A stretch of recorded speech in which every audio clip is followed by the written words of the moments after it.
Connecting to cloud server. Good afternoon, everyone. How are you? My name is Jennifer with Docs and Rescue South Florida, and I would cordially like to welcome you to another series of our DRSF discussions. If you've caught our last few videos that we've put out, we've been chatting with some of our foster homes to get a little behind the scenes insider info about what brought them to our program and what has helped them to stay and be so successful.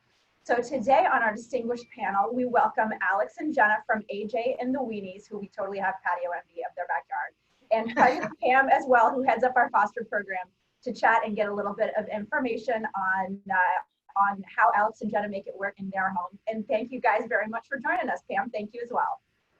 Thank you. Okay, how are you guys today? Good, hanging in there. What initially got you guys involved in fostering for DRSF? I started fostering before we met during one of the hurricanes, and then when we bought our house together, we found you guys, and we really liked dachshunds, so that was it. Pretty much set it off. Yeah, and what? How many have you fostered for us? A little under 150. A little under 150. So Alex and Jenna have a few dogs of their own, and they often foster 2 or 3 of our DRSF dogs at a time. They've done litters of puppies, and they kind of sometimes like to have a little old girl hanging out along with some younger ones that move along a little bit faster. So their numbers are a smidge higher than some of the others. When we talked to Sully's Doghouse, and they're in the mid-90s, they also take a couple at a time. The Spiesmans are in the 80s. They also take a couple at a time. Olsons are in the mid-50s, but just, you think about just those 4 foster homes, and we have what, 60, and all the dogs that have come through these places. So out of the 150 or so that you have fostered, how many have you failed? 5, Marilyn. It's more than 5. Kaden's now my best friend and not Alex's anymore. Yeah. Frankie, Mila. Yeah, I think about 5. 5? We were allowed Okay. to fail. We weren't allowed to fail anyone else. That would be a lot of amount. Yes. So what, when you see that many dogs, what is it that you don't take dogs in with the idea that you're going to adopt them? What is it that happens, and how do you know when to let go and who's going to be the ones that stay? Yeah, sometimes you just have an attachment. Like when we got Mila, I just kind of knew like she was my dog, or I wanted her to be my dog. Yes. But not every dog gives you that same feeling. You love all the dogs you foster, but you can't keep them on.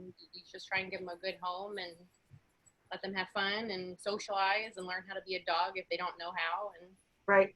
Well, that was, you just did an adoption about an hour ago of Lilly, and she was one that, from those Puerto Rican streets, it's a little tough, and she really learned a lot from your dogs. Yeah, when we first got her, she didn't want really to come near us, or she was fine with the dogs, but didn't really want too much with us. And then over a span of probably a few days, she was in bed with us and kissing us and snuggling. So. Yeah, yeah. So do you feel like you get more or give more out of fostering? I think it's pretty equal. You take the dogs in knowing it's going to be work, just like if it's your own dog. Trying to get them used to your schedule and when they're going to eat and when they're going to go to sleep and where they're going to sleep. There's a lot of dogs that wake up in the middle of the night in their crate and they're not used to it, and you have to wake up at night and take care of them. But then at the end of the day, like when we had Lena and she had her puppies, you wake up to screaming and there's a puppy there, and right. It's just a little scary, but like, ah! So you just get so much from the dogs, from them loving you and getting to be with them. So I'd say equal. Yeah. What do you say to people that say they can't foster because they can never let them go?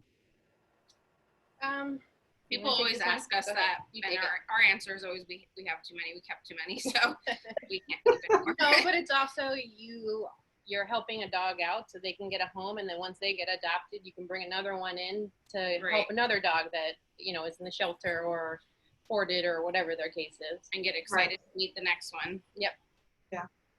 And you have somebody headed your way Friday, right? Yep, I think this is the first time in a long time where we don't have a foster at our house I right was, I was just going to say that we've had so many people offer to foster during this time that some of our fosters that have a number of dogs usually don't have any. Right. One of the problems that we've had through this time is with the number of people that want to foster, they're kind of going into it with a mindset that they're doing a trial run and that they're going to pick the dog that they want, and if it doesn't work out, then they're just going to move, or I'm going to move them, or whatever, and that they're looking at it more as, I want to take that dog in to foster so that I can see if it's going to be a good match for me to adopt them. What would you say to those kind of people? It's not really a trial run. It's more of a commitment until they get adopted, however long that may take, whether it be 2 days or a year. So it's not a 2-week thing, and sometimes you might have them for the rest of their lives, but you can't just move them around and change your mind when you decide you don't want them anymore. It's until they get adopted. Okay. How has fostering affected how you take care of your own pets? Has it? I don't think it's changed how we take care of him, but I think it's taught us a lot. First, we got introduced to Pet Medical Center, so that was a great thing. But I think it's helped us learn about other diseases that dogs get when they're diabetic, or Cushing's, or different things like that we've seen in those dogs to look out for in our dogs, or that kind of thing.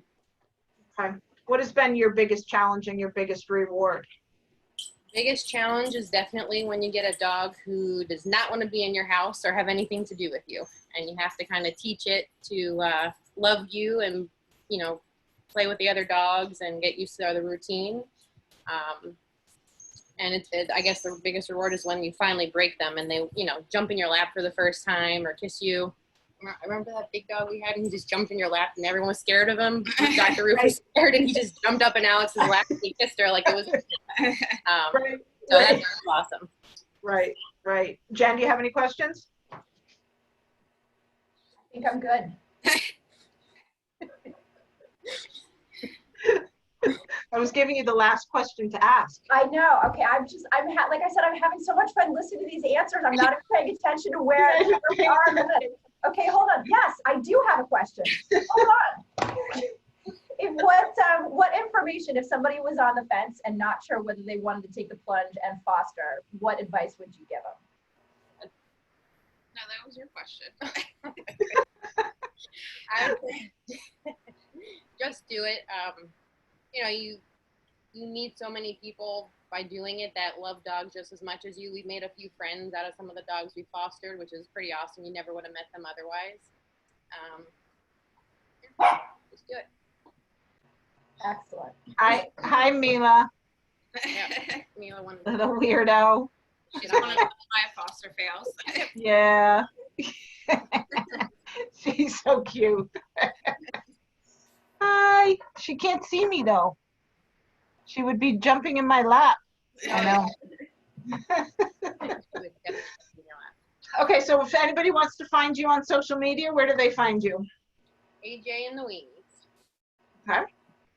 And that's on Facebook, correct? On Facebook, yep. Okay. Jen, anything else? Excellent. No, thank you guys very much for your time. Pam, thank you for being better at keeping track of the questions than I've been. And for anybody in our social media world that's been enjoying these videos as they've come out, please follow us on YouTube. Make sure to hit that subscribe button and the little bell for notification when we get them posted. And thanks for everybody for joining us. And if anybody's watching these videos and has a topic or something you'd like to see us cover, by all means, leave us a message. We're getting kind of good at the Zoom thing, and happy to provide any information that people find useful or helpful. Thanks guys for joining us, and have a great day. Thank you. Bye.